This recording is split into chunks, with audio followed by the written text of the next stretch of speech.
जय हिंद साथियों। जैसे कि आज मैं एक टॉपिक पे बात करना चाहूँगी कि जो ये टॉपिक है आपका आपकी इनर सोल से कनेक्ट है। आपकी जो सोल है यानी आपकी जो प्रवृत्ति है उससे बहुत ज़्यादा कनेक्टेड है।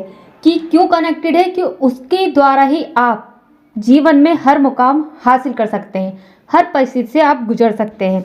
वे शब्द है आपका आत्मविश्वास। आत्मविश्वास शब्द को किस तरीके से महाभारत के युद्ध में श्री कृष्ण के द्वारा अर्जुन को सिखाया गया था और अर्जुन के जीवन में एक बीज रूपी पौधे की तरह उसको फूलित फलित किया था। कि जीवन में आत्मविश्वास कितना महत्वपूर्ण है इसके पहले शब्द से हम जान सकते हैं कि आत्म शब्द कहीं ना कहीं आत्मा की शक्ति को परिलक्षित करता है। अगर सही दृष्टि से देखा जाए तो आत्मविश्वास सबसे पहले हमें विवेक प्रदान करता है। मैंने अभी कहा था कि आप कोई भी बीज जमीन में लगाते हैं और उस बीज का पालन पोषण किस किस तरीके से करते हैं ताकि वो एक वृक्ष के रूप में बन जाता है। तो वृक्ष के रूप में बनने के अकॉर्डिंग ही हम देखते हैं कि जो आत्मविश्वास है हमारे अंदर कैसे डेवलप होता है। तो उसका सबसे पहला एक पॉइंट है आपका विवेक। आपका विवेक कितना आपका शार्प है, कितना आप चतुराई से अपने विवेक को अपने अंदर डेवलप करते हैं, वो आपका एक तरीके से महत्वपूर्ण बिंदु है। कि आत्मविश्वास पैदा करने का कार्य करते हुए कुरुक्षेत्र के मैदान में भगवान कृष्ण भी दिखाई पड़ते हैं। सच कहें तो आत्मविश्वास का एक जो मीनिंग है, पर्याय होता है, वो कृष्ण भी हैं। कृष्ण इसलिए क्योंकि जब अर्जुन अपना महाभारत के युद्ध में आत्मविश्वास खो देते हैं तब विवेक रूपी कृष्ण अर्जुन में आत्मविश्वास का संचार करते हैं। वहीं इस तरीके से वो अपने युद्ध के जो परिणाम थे, निर्णय थे, उनको अपने आत्मविश्वास के द्वारा लेकर चलते हैं। वहीं त्रेता युग में भगवान राम अपने इसी बल के कारण, इसी बल के द्वारा से रावण जैसे शक्तिशाली शख्स को पराजित करते हैं। वहीं गोस्वामी तुलसीदास जी कहते हैं कि आत्मबल के लिए भौतिक साधनों का भंडार होना जरूरी नहीं है। आप देखिए इतने बड़े हमारे जो एक तरीके से दार्शनिक रहे हैं तुलसीदास जी, जिन्होंने एक तरीके से इतनी गहनता के साथ आपको व्यक्त किया है कि भौतिक पूंजियां आपके आत्मविश्वास को डेवलप करने के लिए भली भांति तरीके से सुनिश्चित नहीं है। क्योंकि आत्मविश्वास हमारी पूंजी है। ये पूंजी कभी ना खत्म होने वाली पूंजी कहलाती है। भौतिक पूंजी क्या होती है? हमारी भौतिक पूंजी आपके खत्म हो जाती है। जो भी हमारे संसाधन हैं, जो भी हमारी ज़रूरत की चीज़ें हैं, वो एक मटेरियलिस्टिक चीज़ें होती हैं, वो ख़त्म हो जाती हैं। लेकिन आत्मविश्वास आपकी एक पूंजी होती है, वो कभी नहीं ख़त्म होती है।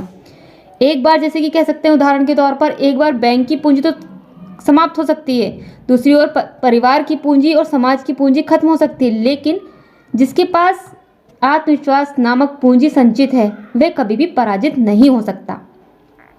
वहीं एक उदाहरण के तौर पर समझाते हैं कि आपको जब महात्मा गांधी एक बार क्या हुआ था, इंग्लैंड जा रहे थे, वहाँ महारानी विक्टोरिया से इनकी एक मीटिंग थी, उन्होंने वहाँ पर इनको एक तरीके से इनवाइट किया था। वहीं गांधी जी अपने सिंपल सादे, उनको तो इससे किसी बात दिखावे से कोई मतलब ही नहीं है, तो गांधी जी धोती पहने थे उस समय। वे जाते हैं और कहते हैं कि हमें महारानी से मिलना है, उनसे हमारी एक मीटिंग थी, उसको संपन्न करना है। तो महारानी के अधिकारियों ने उनसे कहा आप इस वेशभूषा में नहीं मिल सकते, आप कोट पैंट और टाई पहनकर ही महारानी से मिल सकते हैं। आप समझ सकते हैं कि उस समय कितना बड़ा उन पर एक ये तंज था। फिर ये कहते हैं कि भाई आपके लिए हमने सारी व्यवस्था पहले से की गई है, इन कपड़ों को पहन लीजिए। तो गांधी जी एकदम सख्त होकर सोच में थोड़ा सा सोचे, फिर बोले कि गांधी जी ने अंग्रेजों का कपड़ा पहनने से तो बिल्कुल इनकार ही कर दिया और कहा कि हमारे भारत को आप लोगों ने गरीब और खोखला कर दिया है। इतने ऊंचे वक्तव्य से गांधी जी ने कहा था कि आपके लोगों ने हमारे देश के, भारत के लोगों को गरीब और खोखला कर दिया है। हमारे देश के लोग गरीबी में रहते हैं और वो जो पहनते हैं, जिस तरीके से सादा जीवन जीते हैं, वैसे ही मैं रहूँगा। मैं जो पहनता हूँ उसे नहीं बदल सकता और मैं इसी वेशभूषा में महारानी से मिलूँगा। यदि मेरी बात स्वीकार नहीं हो पाई तो मैं वापस चला जाऊँगा। ये इतना कहते हैं गांधी जी। जब ये जानकारी महारानी को पता चली तो अंततः महारानी ने निर्णय लिया कि गांधी जी की जो शर्त माननी पड़ी। क्यों माननी पड़ी? अब बताती हूँ कि जो विक्टोरिया ने क्या फैसला किया था। विक्टोरिया ने क्या कहा कि जब ये जानकारी महारानी को एक तरीके से विक्टोरिया जो रही है हमारी इंग्लैंड की, उनको इस सब चीज़ की जानकारी मिली कि गांधी जी ये मना कर रहे हैं या उस चीज़ को मना कर रहे हैं, तो उनके ऑफिसर्स के द्वारा उनको पता चला, तो वह कहती हैं कि वह गांधी जी से आंखें मिलाकर बात नहीं करें। अपने अधिकारियों से कहती हैं कि वे गांधी जी से आंख मिलाकर बात नहीं करें, क्योंकि गांधी जी की आंखों में वह तेज है जो उनके चेहरे पर दिखता है बिल्कुल, कि जो वो चाहेंगे अपनी बात मनवा लेंगे, इसलिए आप उनकी आंखों में झांककर नहीं देखेंगे। पूरे समय गांधी जी से बात करते समय भी महारानी विक्टोरिया सतर्क रही कि वो उनकी आंख से आंख मिलाकर बात ना करें, और वो हम पूरे टाइम अपनी आंखें नीचे करी रही। अब ये सब क्यों कंडीशन बनी? ये सब इसलिए बनी कि गांधी जी के अंदर इतना बड़ा आत्मविश्वास रूपी बीज उनके अंदर एक तरीके से पनप रहा था, और पनपते हुए वो इतना विशाल वृक्ष बन चुका था कि वो अपने आत्मविश्वास के जरिए इंग्लैंड की महारानी को भी अपनी बात मनवाने के लिए आसानी से तत्पर रह सकते हैं। तो जो आत्मविश्वास की शक्ति है ना, ये भी सच है कि ये शक्ति सतपथ पर चलने से ही मिलती है, कि आप जिस पथ पर चलते हैं ना, सतपथ यानी अपने निर्णय, अपनी जो कार्य प्रणाली आप कितने सत्यनिष्ठा के साथ लेते हो, सत्यता से जीते हो, सत्यता से करते हो। तो कहने का तात्पर्य है कि आप कोई भी आप छोटा से छोटा एग्ज़ाम देते हैं, वो आपका क्लियर नहीं हो पाता, तो आप इतना ज़्यादा टूट जाते हैं। तो इसलिए कहना चाहते हैं कि अपना आत्मविश्वास कभी नहीं खोना चाहिए।